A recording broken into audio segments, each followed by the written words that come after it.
की सुप्रसिद्ध अदाकारा रहीं स्मिता पाटिल एक ऐसी हीरोइन थीं जिन्होंने भले ही बहुत कम फिल्मों में काम किया, लेकिन जितना भी काम किया उसने उन्हें बॉलीवुड में अमर कर दिया।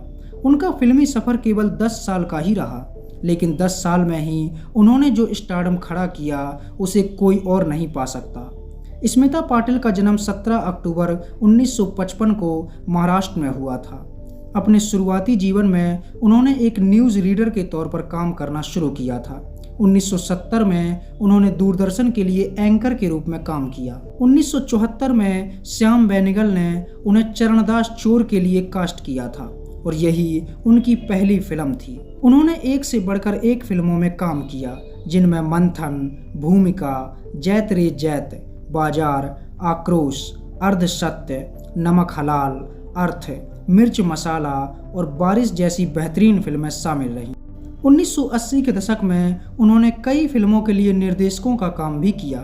फिल्म मंथन में उनके निभाए किरदार को आज भी लोग याद करते हैं। उन्हें अपने कैरियर की शुरुआत में ही बेस्ट एक्ट्रेस का अवार्ड मिल गया था। फिल्म अर्थ में उनके किरदार की खूब तारीफ की गई।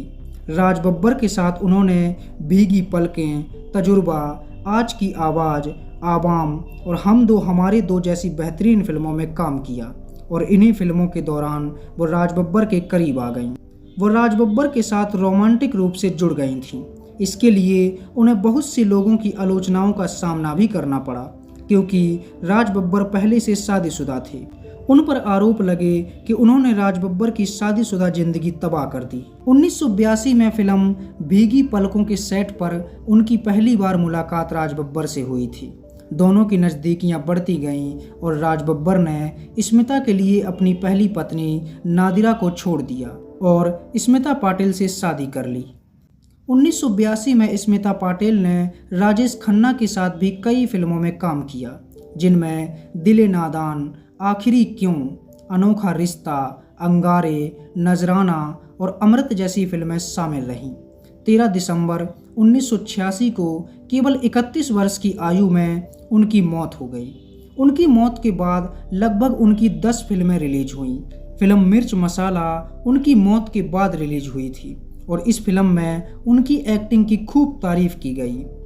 फोर्ब्स ने भारतीय सिनेमा के 25 सबसे बेहतरीन एक्ट्रेस की सूची में उनका नाम रखा था। उन्हें भारत की दूसरी सबसे बड़ी हीरोइन का खिताब भी मिला और प्रियदर्शनी अकेडमी की शुरुआत स्मिता पाटिल पुरस्कार से ही हुई थी। उन्होंने एक से बढ़कर एक फिल्म में काम किया और केवल 10 साल के फिल्मी सफ़र में उन्होंने जो नाम कमाया उसके लिए उन्हें हमेशा याद किया जाएगा।